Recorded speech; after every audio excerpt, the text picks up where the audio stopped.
Welcome to एबिक learning. आज हम हिंदी साहित्य के इम्पोर्टेंट पीवै के बारे में चर्चा करेंगे। നമ്മൾ ഇന്ന് ഡിസ്കസ് ചെയ്യാൻ പോകുന്നത് ഏറ്റവും ഇമ്പോർട്ടന്റ് ആയിട്ടുള്ള ക്വസ്റ്റ്യൻസ് ആണ്. അപ്പൊ നമുക്ക് ഫസ്റ്റ് ക്വസ്റ്റ്യനിലേക്ക് കടക്കാം. ഫസ്റ്റ് ക്വസ്റ്റ്യൻ, ഉസ്നെ കഹാദ കിസ്മെ പ്രകാശിത് കഹാനിമെ.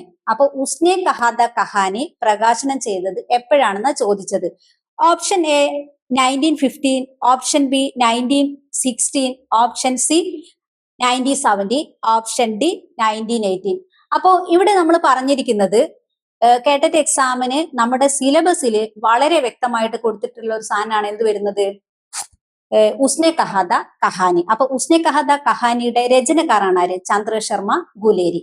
അപ്പൊ ഇവിടെ ചോദിച്ചത് പ്രകാശനം ചെയ്ത വർഷം ഏതാണെന്നാണ് ചോദിച്ചത്. അപ്പൊ കറക്റ്റ് ആൻസർ വരുന്നത് 1915 ആണ്.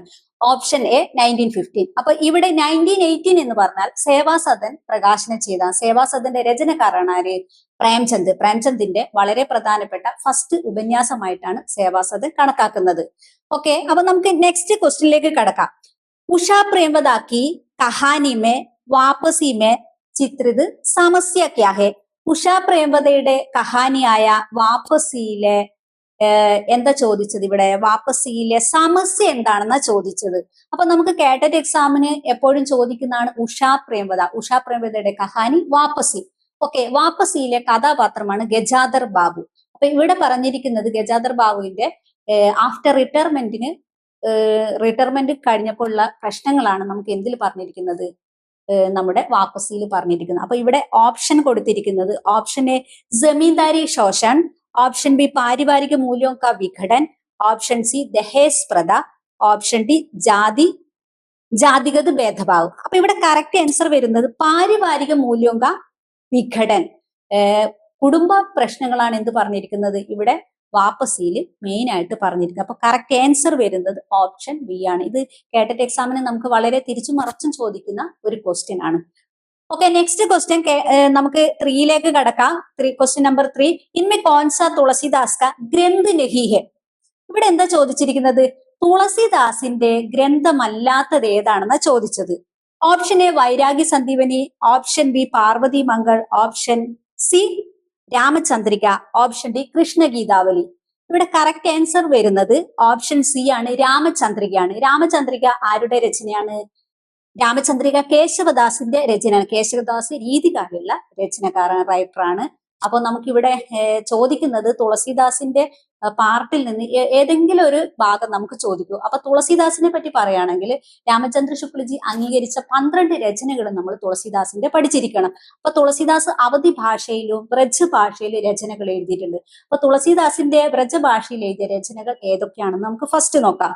കൃഷ്ണഗീതാവലി, കവിതാവലി, ഗീതാവലി, വിനയപത്രിക, ദോഹാവലി, വൈരാഗ്യ സന്ദീപനി, ഇവ ഒക്കെ ബ്രജഭാഷയിലാണ്. അപ്പൊ നമുക്ക് ഈ എല്ലാ വലികളും ബ്രജഭാഷയിൽ നമുക്ക് ഓർത്തു വെച്ചാൽ മതി. ഇനി അദ്ദേഹത്തിന്റെ അവധി ഭാഷയിൽ എന്തൊക്കെ എഴുതിയെന്ന് നോക്കാം.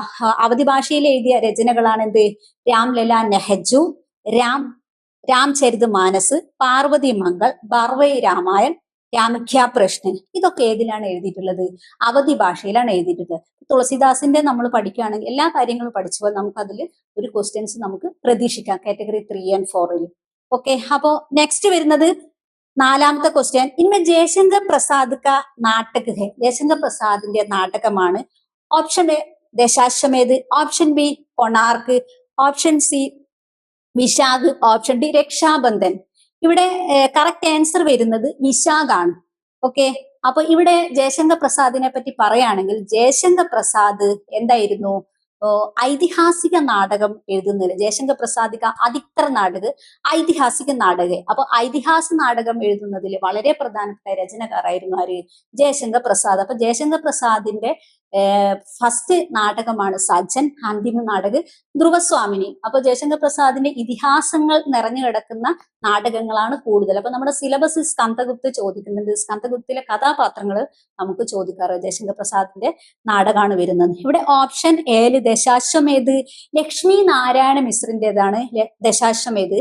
ഓപ്ഷൻ ബിയിൽ കൊണാർക്ക് ജഗദീഷ് ചന്ദ്ര മാധുരിന്റേതാണ്. Option C Vishakh, Jaishankar Prasad. Option D Rakshabandhan, Harikrishna Premi. ഈ ഹരികൃഷ്ണ പ്രേമിയൊക്കെ നമുക്ക് കാറ്റഗറി 3 സിലബസിലുള്ള രചനക്കാരാണ്. ഓക്കെ, നെക്സ്റ്റ് വരുന്നത് ലഡ്കെ ഈമാൻദാരി മേ ഈമാൻദാരി ശബ്ദ ക്യാ ഹെ. ഇവിടെ ചോദിച്ചിരിക്കുന്ന എന്താ, ഈമാൻദാരി ശബ്ദം ഏതിൽ പെട്ടതാണ്? അപ്പൊ ഈമാൻദാരി ശബ്ദം കറക്റ്റ് വരുന്നത് നൗണിലാണ്. നമുക്ക് ഓപ്ഷൻ നോക്കാം. ഓപ്ഷൻ എ വിശേഷൺ, ഓപ്ഷൻ ബി ജാതിവാചക സംജ്ഞ, ഓപ്ഷൻ സി ഭാവവാചക സംജ്ഞ, ഓപ്ഷൻ സി വ്യക്തിവാചക സംജ്ഞ. അപ്പൊ ഇവിടെ എന്താ ചോദിച്ചിരിക്കുന്നത്? സംജ്ഞയുടെ വിവിധ രൂപങ്ങൾ നമുക്ക് പഠിക്കണം. അപ്പോ സംജ്ഞ തീൻ വേദിഹെ, അപ്പൊ അതിൽ ഈമാൻദാർ വിശ്വാസം എന്നത് ഏതിലാണ് വരുന്നതെന്നാ ചോദിച്ചത്. അപ്പൊ വിശ്വാസം നമുക്ക് ചോദിക്കുകയാണെങ്കിൽ നമുക്ക് എന്താ, വിശ്വാസം എന്ന് കേൾക്കുമ്പോൾ തന്നെ നമുക്കറിയാം ഒരു ഫീലിങ്സിലൂടെ ഉണ്ടാകുന്ന സാധനമാണ് എന്ത്, വിശ്വാസം. അപ്പൊ ഇവിടെ കറക്റ്റ് ആൻസർ വരുന്നത് ഭാവവാചക സംജ്ഞ എന്നാണ്. അപ്പൊ ഈ ഭാവവാചക സംജ്ഞ മനസ്സിലാക്കാൻ നമ്മൾ എന്താ ചെയ്യേണ്ടത്?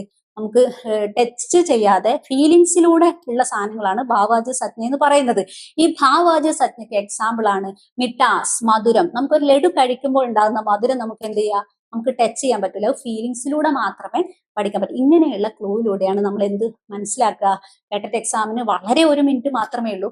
ആ ടൈമിന്റെ ഉള്ളിൽ നമ്മൾ ഒരുപാട് കോഡുകളും ക്ലൂവും ടിപ്സും ഉപയോഗിച്ചിട്ട് വേണം നമ്മൾ ആൻസർ കണ്ടെത്താൻ. ഓക്കെ, ധന്യവാദം.